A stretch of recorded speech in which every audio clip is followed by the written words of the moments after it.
Hello guys, welcome to my channel Life Dictionary. In the previous lecture we have learnt about self induction.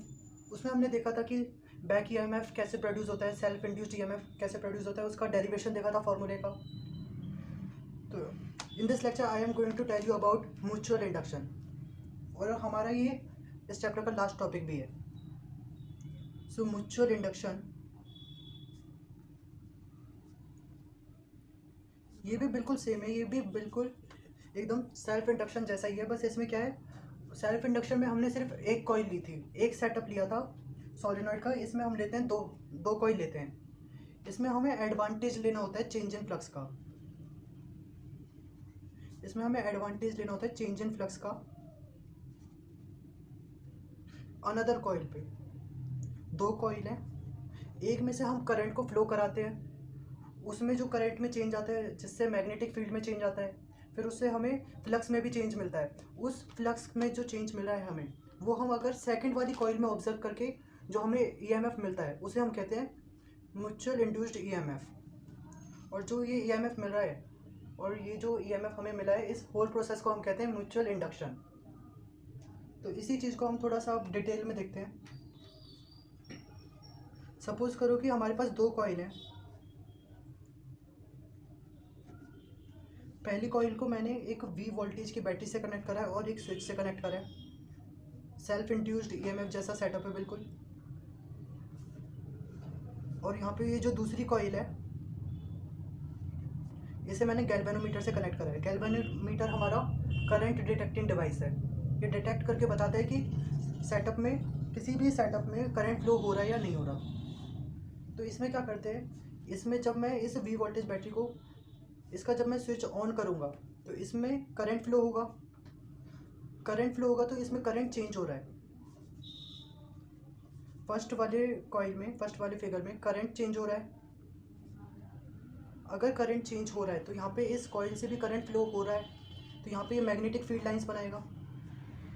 वो सारी की सारी magnetic field lines इस वाली coil के साथ लिंक हो जाएगी. जैसा कि हम देखते हैं कि किसी भी निडल से रब करने पे, किसी भी निडल को मैग्नेट से रब करने पे वो निडल भी कुछ दिनों के बाद मैग्नेट जैसी रिएक्ट करती है. तो यहाँ पे ये जो डायग्राम है, ये वाला जो सेटअप है फर्स्ट वाले सेटअप के बिल्कुल पास में रखा हुआ है. तो इसमें जो मैग्नेटिक फील्ड लाइंस बनेंगी, वो पूरी की पूरी मैग्नेटिक फील्ड लाइंस सेकंड वाले सेटअप में लिंक हो जाएगी, इस वाली कॉइल के साथ लिंक हो जाएगी. तो होता क्या है, जब इसमें करंट चेंज होता है तो करंट चेंज से हम जानते हैं कि B = म्यू नॉट एन आई. इस फॉर्मूले से हम जानते हैं कि I डायरेक्टली प्रोपोर्शनल है B के. तो हमारा मैग्नेटिक फील्ड भी चेंज होगा. और जब ये मैग्नेटिक फील्ड चेंज हो रहा है, वही चेंज हमें इस वाले सेटअप में भी ऑब्जर्व करने को मिलेगा. जब मैग्नेटिक फील्ड यहाँ पे चेंज हो रही है तो फिर चेंज इन फ्लक्स होगा as current directly proportional to phi. ये चीज़ हम सेल्फ इंडक्शन में पढ़ चुके हैं. तो करंट जब फ्लक्स के डायरेक्टली प्रोपोर्शनल है तो करंट के चेंज होने से फ्लक्स भी चेंज होगा. अब यहाँ पे अगर मैं इस चेंज इन फ्लक्स की वजह से मुझे जो ईएमएफ मिलेगा, यहाँ पे जो ईएमएफ मिलेगा, इंड्यूस्ड करंट मिलेगा और इंड्यूस्ड ईएमएफ मिलेगा, जिससे मेरे को गैल्वेनोमीटर में वो डिफ्लेक्शन देखने को मिलेगा, जिससे मुझे पता लग गया कि यहाँ पे करंट प्रोड्यूस हो रहा है. करंट प्रोड्यूस हो रहा है तो यहाँ पे इंड्यूस्ड ईएमएफ मिल रहा है. ये जो ईएमएफ मिल रहा है पहले वाले में करंट फ्लो करने की वजह से, इसे हम कहते हैं म्यूचुअल इंड्यूस्ड ईएमएफ. यहाँ पे ये टर्मिनल्स बन जाएंगे. ये जो ईएमएफ यहाँ पे मिलेगा, इस ईएमएफ को हम कहेंगे यहाँ पे म्यूचुअल इंड्यूस्ड ईएमएफ. ये हमारा म्यूचुअल इंड्यूस्ड ईएमएफ होगा.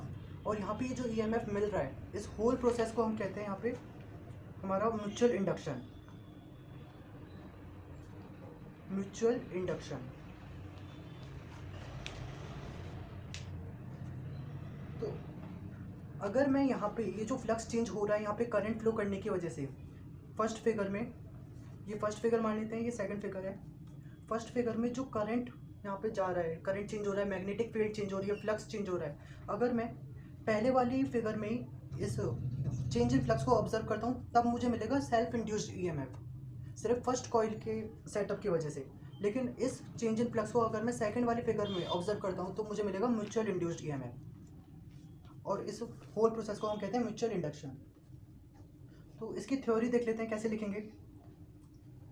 थ्योरी क्या है, in a system of two coil,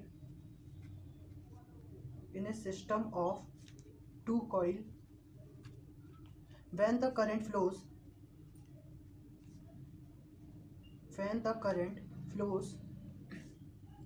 through one coil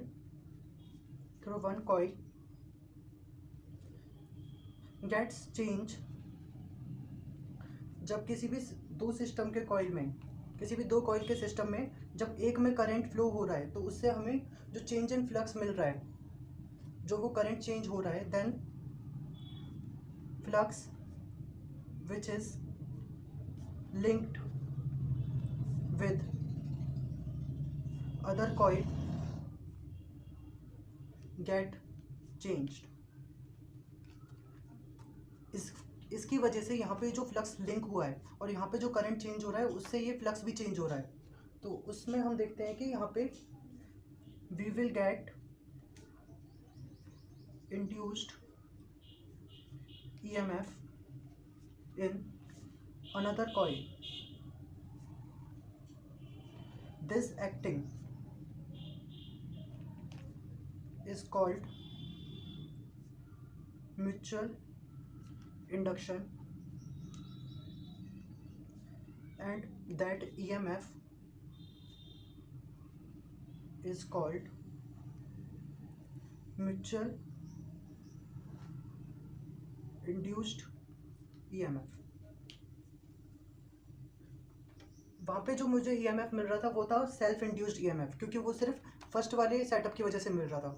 वहाँ पे मैं चेंज इन फ्लक्स को उसी में ऑब्जर्व कर रहा था, लेकिन इस वाले केस में मैं यहाँ पे करंट चेंज होने की वजह से जो चेंज इन फ्लक्स हुआ है वो मैं सेकंड कॉइल में ऑब्जर्व कर रहा हूँ, जिसकी वजह से मुझे यहाँ पे जो EMF मिल रहा है उसे मैं कहता हूँ म्यूचुअल इंड्यूस्ड EMF, और इस होल प्रोसेस को हम कहेंगे म्यूचुअल इंडक्शन। तो ये चीज़ यहाँ से क्लियर है। अब हम इसका डेरिवेशन करते हैं। नाउ सपोज नंबर ऑफ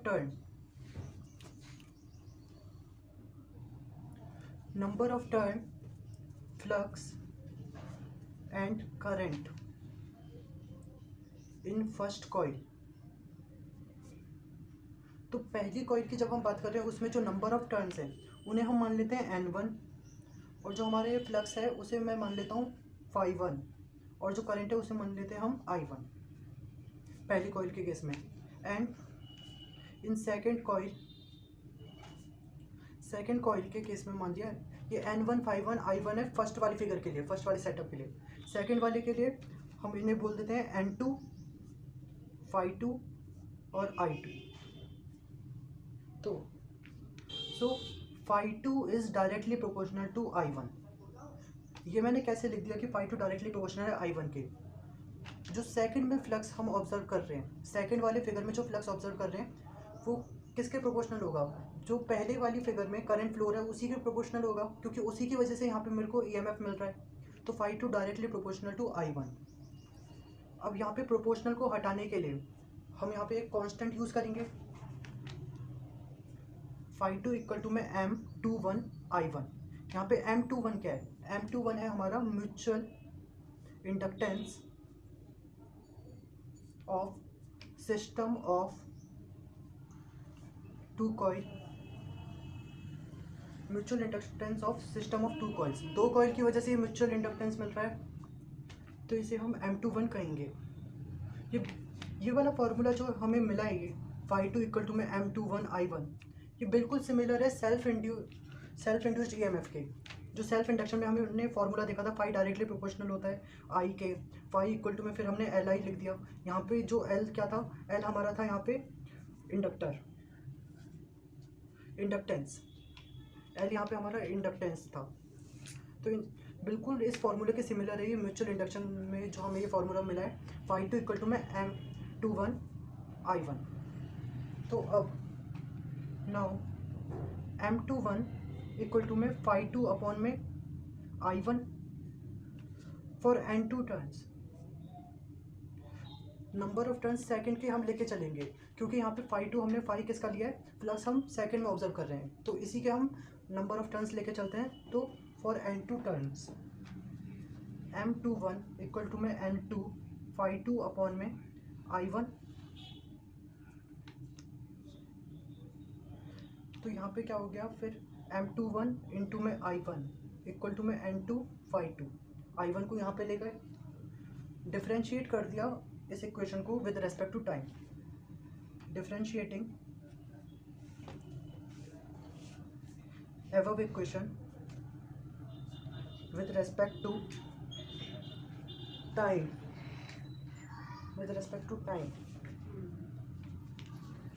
तो M21 di1 by dt equal to में N2 d phi2 upon dt। So Faraday law से हम ये चीज़ जानते हैं कि EMF की वैल्यू EMF इक्वल टू में minus d phi by d t होता है।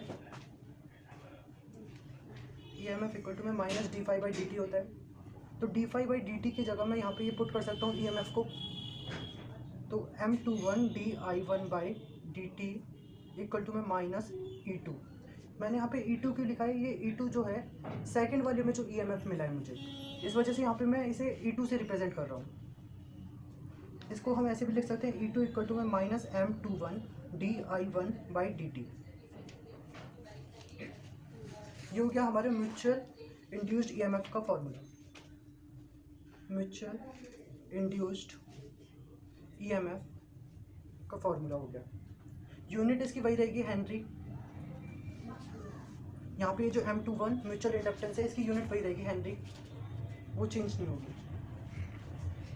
So this is all about today's lecture. ये हमारा लास्ट टॉपिक था इस चैप्टर का। इसके बाद हम SL अरोड़ा के न्यूमेरिकल्स की सीरीज़ स्टार्ट करेंगे, उसका हर एक न्यूमेरिकल हम डील करेंगे। तो प्लीज़ अगर आपको ये वीडियो अच्छी लगी तो इसे प्लीज़ लाइक करना, शेयर, कमेंट करना, सब्सक्राइब जरूर करना। Thank you.